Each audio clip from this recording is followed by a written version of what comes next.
am so excited. This is a first for a Superwoman Handbook in a couple ways. I have not one, but two guests, and we have our first boy on the podcast. I don't know if you see him, but we have a boy on, the first boy. And this is the family of our very first guest, Emily Reid. How many So pieces of the puzzle all connecting? it is. It's like a first trifecta. And I didn't even like plan it like that. So the reason why I asked the rest, or not, it's not the rest, because there's still some Reid family that have not been on the podcast, but Future. I'll get to them. But I don't know if I have a place for Jay because he doesn't speak Mandarin. So I'm not sure what he could contribute. But the reason why I asked Patrick and Natalie to join is as I'm going around in my life and kind of engaging with people, they'll kind of elbow me and they'll go, "So you talked about this on the podcast or this," and the thing I get asked from men, from the boys, especially if they have daughters, they're like, "Loki, I don't know how to be a girl dad.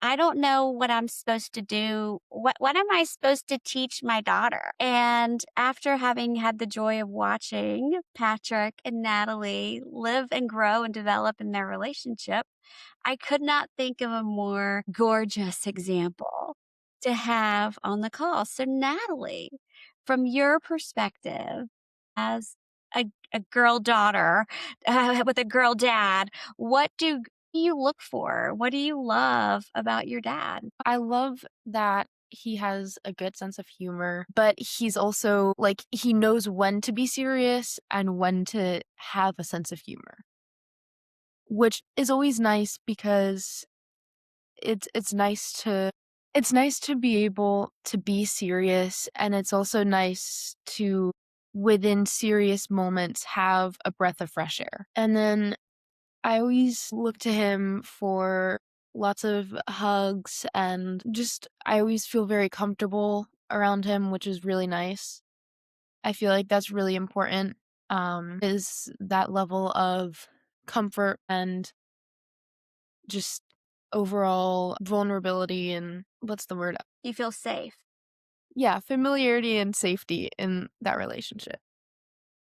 Now, a lot of times when I speak with, now this is couples, like romantic couples. So I'm curious to see how this translates to this relationship. The thing that I'll hear women complain about is he's such a fixer. How would you think that translates to your relationship with your dad? Well, I would like you to elaborate on that. Like, what do you mean fixer? That oftentimes they will come to their partner with a problem. And instead of just their desire is for their partner to listen and just let them get it all out and just listen. The partner's already building a message board with pins and yarn and putting together scrapbook pages and plotting how they're going to, take down the problem. She's like, "I don't want you to fix it. I just want you to listen." So like as a daughter, are you looking for your dad to fix your problems or listen? Like, what are you looking for in that scenario? I think it depends on the situation. I mean, if I tell him what I need, he's there, which is really nice. And it's nice to have and to know that there's always someone in my corner. I love it. What's your take, Patrick? Because I've been talking so much. I think it is a knee-jerk reaction for guys to fix. We are, I don't know if it's training or if it's innate or what, but it's like, here's the problem, here's the solution, done. Hey, for whatever reason, I'm trying to keep it clean. I'd make a joke. I get along better with women than I do men in a lot of cases. A lot of my close friends are closer friends with women than I am men. Have always been that way. And my son's the same way, Jeremiah. So take that for what it's worth. And so through that, I get insights that I think a lot of men don't get because whatever. And so I know that I've been told, look, I'm not looking for you to fix it. Just, this is venting. This is just, I've got to get this out. So shut up and listen. And so that has helped me kind of recognize that, yeah, sometimes I am being looked to for a solution, and sometimes I'm being looked to just listen. I'll ask sometimes, do you want a solution, or do you need to vent? So, I mean, just knowing that sometimes it's A, sometimes it's B helps, and being able to communicate. And okay, what do you need in this moment? Which one is it that you need from me, so that I know what role I'm in then in that particular moment. Love that you just put it out there. You just ask, what character am I playing? Sometimes there's a little bit of a middle ground where it's like, I need you to listen, and then we can talk about maybe ways to get through this, but I need you to listen first. I like that. And when you And say maybe, I'd say he's really good at that as well, of like listening and then, okay, breathe. How do we do this? so how would you say your relationship is with your dad with your fashion? Um, I remember when I was little, I definitely had an outgoing fashion. Yeah, I've been trained to handle the fashion since birth. And I feel like my parents have definitely been supportive, but also like they've had their limits of like, obviously don't be 8 years old in a crop top, but do what you will with what you have. And I definitely did. So what do you look for in regard with fashion? What kind of fashion support are you looking for your mom to give you? And what kind of fashion support are you looking for your dad to give you? From my mom, I look more for how does it look from a point of view of someone who can pick apart outfits best and like match things better. From my dad, I like aesthetically, how does everything look? I mean, we got the Like, how picture does of it like, I like to perfection ask right people if here. they go together, and he's really good at that, of saying, like, "Something's not right," and then I can probably bounce ideas, and we can figure out what's not right. And now And I do Patrick, the same. Actually, I'll go to Natalie sometimes and be like, "Hey, I feel like this isn't working. What's off about it?" And she sometimes, no, it's fine. And sometimes she'll be like, "Yeah, I think it's the shirt. It's pants and the shirt." Or, she'll help me kind of figure out where I need to go with something. now you have girl and boy children. How would you, from just a 30,000-foot view, how would you say your relationship, your parenting approach is different with your different children? I don't know if we're gonna get too deep into the weeds. Like, are you harder on your boy children? Are you You softer with Natalie? know, I think you start out as a parent based on your parents. So, I took my parents and I took what worked, what didn't work. And by didn't work, I mean things that as a kid ruffled my feathers or was like, that was shitty. Can I say shitty? So, and then kind of go from there and tweak. And, you're always looking to improve and be a better version. And that is one thing that I tell people when they say, "Oh, your kids are just like you." I'm like, nope, they're the improved version. They're the 2.0. And the 2.0 operating system is much better than the 1.0. And that's what you want each generation is to be a little better than what you were.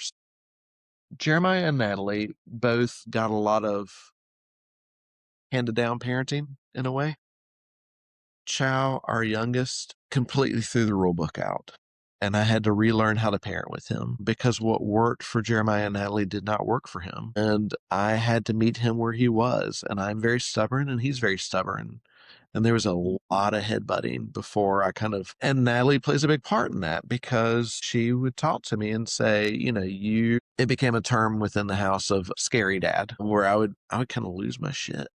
And it's like, no, dude, you're not winning this battle. I'm the dad. I'm winning this battle. And with Al, no, I was not going to win that battle. Either we both were going to go down, or I was I wasn't going to win, or nobody was going to win. And so I kind of had to step back, like you said, that 30,000-foot look, and go, okay, well, let's rebound this. And how can I meet him where he is? So I am a different dad to Chow than I was to Natalie and Jeremiah. And I look back and wonder if how things would be different if I had had that realization sooner. And we joke that the kids have therapy funds for when they're older to undo all the things that we've done and scarring them as parents. And so, you do the best with what you have and the tools you have. I don't feel like, and Nelly, chime in and tell me I'm absolutely wrong. I don't feel like I parented Jeremiah and Natalie differently. They responded to different things. So there was different punishments or whatever based on what they responded to. I I feel like neither of them felt favored or disfavored. I love you can tell that's just like literally stone cold honesty right there in her face. That you can tell she's like, and so I'll kind of bring it back to you, Natalie. Like, so as a child when you were growing up and you had a need and you had your choice between your mom or your dad to fulfill that need, what was the need that most often, if you're both were available, you would go to your dad for that need? What would that need be? I remember when I was little, I loved it. Like, there was one day where something happened and I didn't eat all my dinner because I was being ignorant, alright? And I pretended like I didn't see the chicken part of the dinner, and so I only ate the fries. His absolute favorite food. You dissed his favorite food. That's what it was. And the punishment was that I wouldn't be read to that night because I loved it so much. Breaks every law. I loved being read to by my dad. It was the highlight of my night. I remember I have, like, a very vivid memory of reading, like, a detective dog, but it was like a dog, but he was a detective. It was like, I remember, like, I would not even listen to the words. It was just comforting sound of, like, his voice reading. Like, it was just so comforting. It was so nice. Which child? I think it was Jeremiah, our oldest. And I don't want this I don't know how this is going to present to listeners. Emily and I work together as a team very well. We family well. We parent well. We complement each other really well in our strengths. We share kind of a vision, and we fill each other's kind of niches as far as parenting goes. But I was out of town or out late or something, and so Emily had to read, and the kids were like, "Oh no, can we wait for Dad?" And she's like, "I got fired as a reader." And she's like, what do I do wrong?" And they're like, I don't remember if she put too much into the voices or not enough into the voices or whatever, but they were like, it's not the same. Can we wait for Dad to get home and read? Oh, I love that. Now, it's kind of speaking on that kind of that same path. What is one thing, Natalie, that you used to do or still do, or a combination of, um, things with your dad that you feel like y'all really can? It was kind of like your special thing, like y'all would bond. That was just what y'all did. Ever since I was really little, for as long as I've been alive, my dad's been playing guitar and singing and doing and when I was really little, he would let me come in and not sing, it was more like I would just kind of be cute and say a word.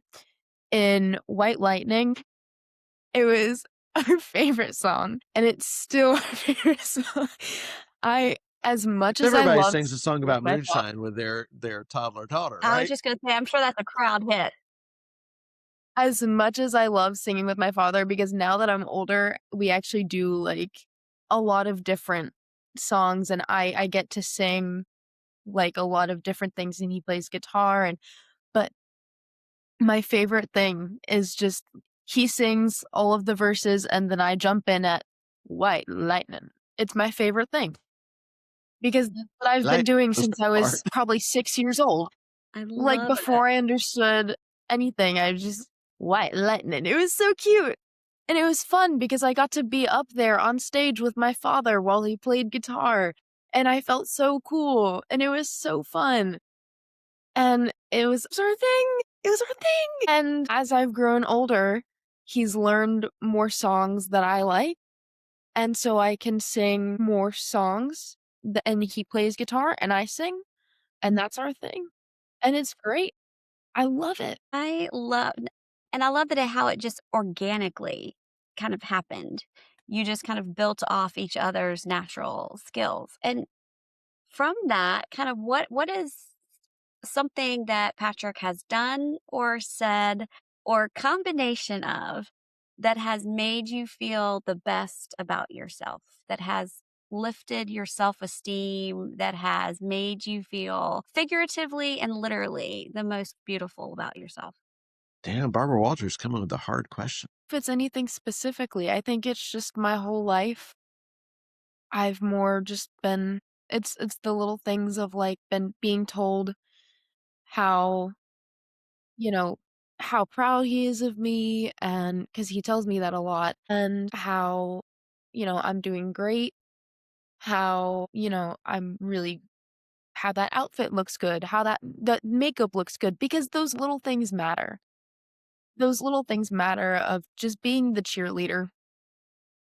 Even if, maybe the makeup look doesn't suit his fancy, but he'll still be able to look at it and be like, "That took a lot of time and effort, and I can tell, and it looks good from a an effort point of view, A for effort. From a mechanic's point of view, it looks good."